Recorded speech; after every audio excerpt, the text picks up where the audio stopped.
Hello boys and girls, it's Aunty Mimmi here. Today we've another wonderful Disney book called A Bug's Life. Sounds fun, doesn't it? If you've not already subscribed to the channel, please do so now. Then sit back, get comfortable and let's begin.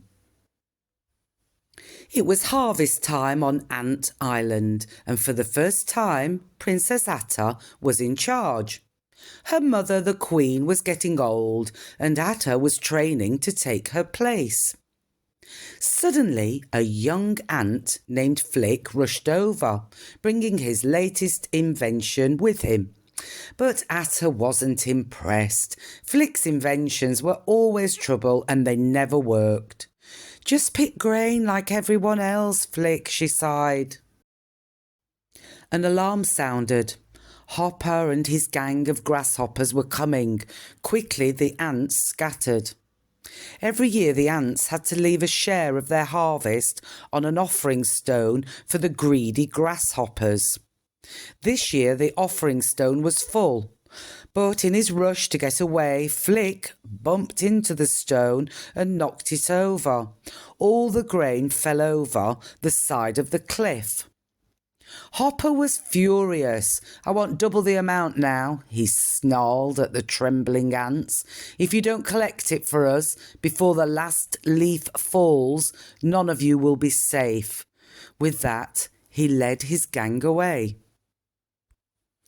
The whole colony was scared, but Flick had another idea. He would go to the city to find bigger bugs to fight Hopper. Atta agreed to let Flick go, but only to stop him causing more trouble with his mad ideas. Dot liked Flick. He was always kind to her and cheered her up when she felt sad about being so small. Dot and two boy ants went to see Flick off. "My dad says he's going to die," one of the boys sneered. "He's not going to die," Dot declared. "He's going to get the bestest, toughest bugs ever." She waved to Flick as he sailed away on a dandelion seed. In the city, a group of performing bugs sat in a bar made from an old paint tin. They were feeling sad. P.T. Flea had just fired them from his circus. Some flies started teasing Francis the ladybird and his friends. To scare them off, Francis grabbed Slim, the stick insect, and waved him around like a sword. "Stand back," he shouted. "We're the greatest warriors in the land." Flick walked in just in time to hear the word warriors and ran up to watch the fight. But things were getting out of hand. The circus bugs turned and ran, tipping the bar over. They landed on the flies. Flick thought they'd won.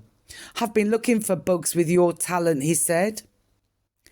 Thinking Flick wanted to book their act, the circus bugs happily accepted his invitation to Ant Island. "Flick, I knew you could do it," shouted Dot when Flick returned with the circus bugs. The other ants were afraid of the big bugs, so Francis said, "When your grasshopper friends get here, we're going to knock 'em dead." The ants were overjoyed. The ant colony held a feast to welcome the circus bugs. Some of the ant children put on a play about the battle with Hopper. Rosie the spider was worried. "Is that us fighting?" she whispered.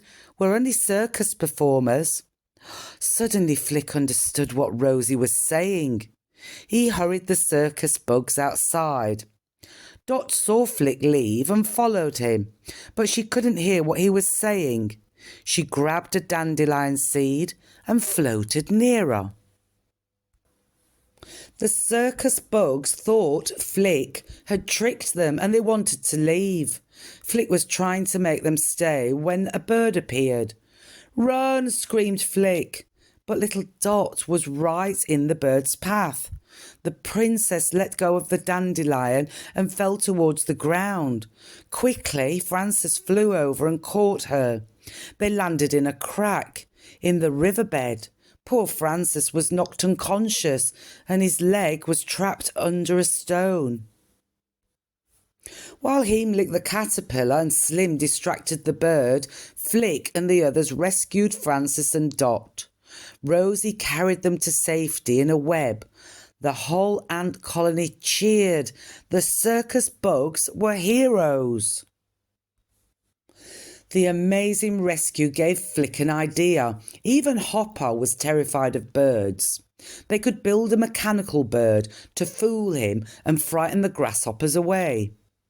Work began at once. The ants and circus bugs worked together and everyone was filled with excitement.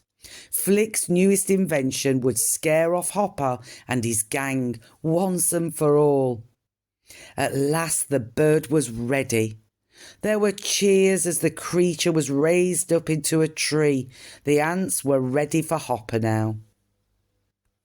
Meanwhile, in their hideout, Hopper and his lazy brother Molt were arguing.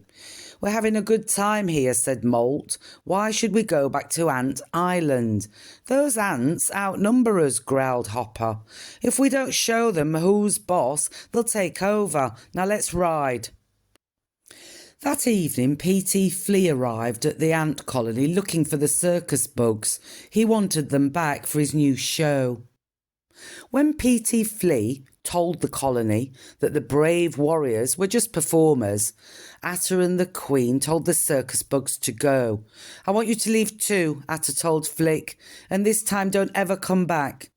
Dot tried to follow him, but the Queen stopped her. As Flick and his friends left, the last leaf fell. Just a few hours later, the grasshoppers arrived. When Hopper found the offering stone empty, he looked for the ants' own food store. "No, we'll starve," Atta protested. Shoving her into the food pile, Hopper grabbed the Queen. "No ant sleeps until we get every scrap of food on the island," he snarled. Dot and the Blueberry Scout troop were hiding and they overheard the grasshopper gang talking. "We'll work 'em till they drop," laughed one of them. "Then we'll squish the Queen."